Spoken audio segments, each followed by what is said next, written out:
Hi friends, എല്ലാവർക്കും പുതിയൊരു വീഡിയോയിലേക്ക് സ്വാഗതം. അപ്പോൾ എല്ലാവരും എപ്പോഴും ചോദിക്കുന്ന ചോദ്യമാണ്, ചേച്ചി ഇപ്പോൾ പാക്കിംഗ് ഒന്നുമില്ലേ, ആ ജോലിയൊക്കെ നിർത്തിയോ, ബിസിനസ് നിർത്തിയോ, സായുജ്യം ഫുഡ് പ്രോഡക്റ്റ് എന്തായി, പാക്കിംഗ് ഒന്നും ഇപ്പോൾ കാണാനില്ലല്ലോ എന്നുള്ളത്. പക്ഷേ പാക്കിംഗ് നമുക്ക് എല്ലാ ദിവസവും ഉണ്ട് കേട്ടോ. പക്ഷേ നമ്മുടെ ഉണ്ണിയോട് ചെറുതായ കാരണം പകലൊന്നും ചിലപ്പോൾ പാക്ക് ചെയ്യാൻ സമയം കിട്ടിയെന്ന് വരില്ല. പിന്നെ അവർ ഉറങ്ങണ സമയത്തൊക്കെയാണ്, പിന്നെ നമ്മുടെ ഒഴിവ് നോക്കിയിട്ടാണ് പാക്കൊക്കെ ചെയ്യണത്, ഒക്കെ കവറിലൊക്കെ ആക്കണത്, ഒട്ടിക്കണതൊക്കെ.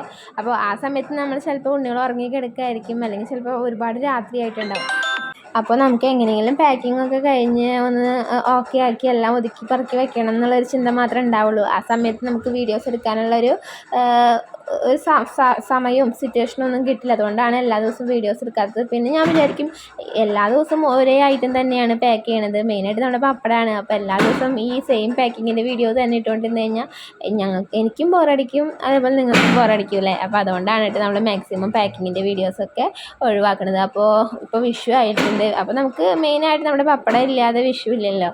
30 രൂപയുടെ പാക്കറ്റ് ആണ് കേട്ടോ ഇപ്പോൾ ഞാൻ പാക്ക് ചെയ്തുകൊണ്ടിരിക്കുന്നത്. ഇപ്പോൾ ചെറിയൊരു പണി കിട്ടിയിട്ടുണ്ട്. നമ്മുടെ കവറ് വാങ്ങുമ്പോൾ നമ്മൾ സൂക്ഷിച്ച് വാങ്ങണം കേട്ടോ. ഈ പ്രാവശ്യം കിട്ടിയ കവറ് അത് പെട്ടെന്ന് തുറക്കാൻ പറ്റാത്ത കവറാണ് കേട്ടോ. അപ്പോൾ ഒന്ന് വലിച്ച് ശരിയാക്കി കഴിഞ്ഞാൽ മാത്രമേ തുറക്കാൻ കിട്ടുള്ളൂ. നമ്മുടെ പാക്കിംഗ് കവർ തന്നെ പല സൈസ് പല രീതിയിലുള്ളതുണ്ട് കേട്ടോ. നല്ല കട്ടിയുള്ളത്, കട്ടി കുറഞ്ഞത്, പെട്ടെന്ന് തുറക്കാൻ പറ്റണത്, ഒട്ടിയിരിക്കുന്നത്, അങ്ങനെ പല ഇതിലുണ്ട്. അപ്പോൾ നമ്മൾ പാക്കിംഗ് കവറൊക്കെ വാങ്ങുമ്പോൾ നോക്കി വാങ്ങുക. ഈ അടുത്തൊന്നും നമുക്ക് ഈ ബിസിനസ്സിൻ്റെ സ്റ്റാർട്ടിങ്ങിൽ ഇങ്ങനത്തെ കുറച്ച് പ്രശ്നങ്ങൾ ഉണ്ടായിട്ടുണ്ടായിരുന്നു.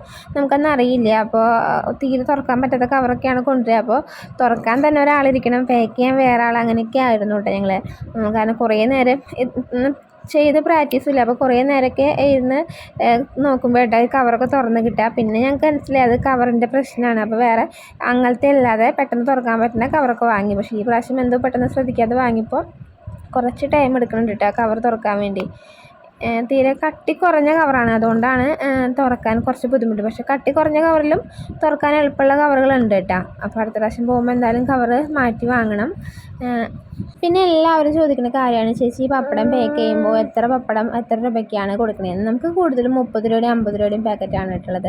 50 രൂപയ്ക്ക് 28 പപ്പടമാണ് കൊടുക്കുന്നത്. അപ്പോൾ നമുക്ക് അത്രയൊക്കെ പപ്പടം നമ്മളിപ്പോൾ ഏകദേശം പപ്പടം ഉണ്ടാക്കാനുള്ള ചിലവ് നമ്മൾ ഉഴുന്നുമാവിലാണ് കേട്ടോ പപ്പടം ഉണ്ടാക്കുന്നത്. പലരും പല രീതിയിലൊക്കെ ഇപ്പോൾ ഉണ്ടാക്കണവരുണ്ട്. ഉഴുന്നുമാവിൽ ഉണ്ടാക്കുമ്പോൾ നമുക്കറിയാം, ഉഴുന്നുമാവിനൊക്കെ ഇപ്പം എല്ലാവരും ദോശയ്ക്കും ഇഡ്ഡലിക്കൊക്കെ ഉഴുന്ന് വാങ്ങണവരാണല്ലോ. അപ്പോൾ ഉഴുന്നുമാവിൻ്റെ വിലയൊക്കെ ഏകദേശം മുകിച്ചാൽ അറിയാവുന്നതാണ്. അതൊക്കെ കൊണ്ടാണ് നമുക്ക് അതിലും വിട്ട് റേറ്റ് കുറയ്ക്കാൻ സാധിക്കാത്തത്.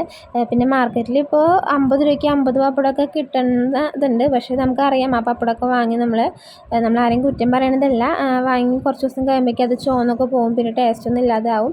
അപ്പോൾ നമ്മൾ പപ്പടം ഉണ്ടാക്കണ ആ ഒരു തുടർന്ന് വരുന്ന ആ ഒരു രീതിയിൽ തന്നെയാണ് നമ്മൾ ഉണ്ടാക്കിക്കൊണ്ടിരിക്കുന്നത്.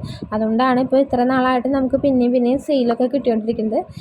അപ്പോൾ ഈ പപ്പടം ഉണ്ടാക്കുന്ന ആ കൂട്ടിൻ്റെ കാര്യത്തിൽ നമുക്ക് ഒരിക്കലും കോംപ്രമൈസ് ചെയ്യാൻ സാധിക്കില്ല.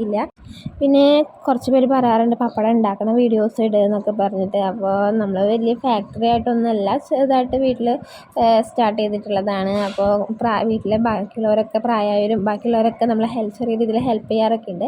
അപ്പോൾ അവരുടെ പ്രൈവസി ഒന്നും നമ്മൾ പബ്ലിക് ആക്കാൻ പാടില്ലല്ലോ. അതുകൊണ്ടാണ് കേട്ടോ വീഡിയോസ് ഒന്നും ഇടാത്തത്. പുതിയൊരു വീഡിയോ ആയിട്ട് കാണാം.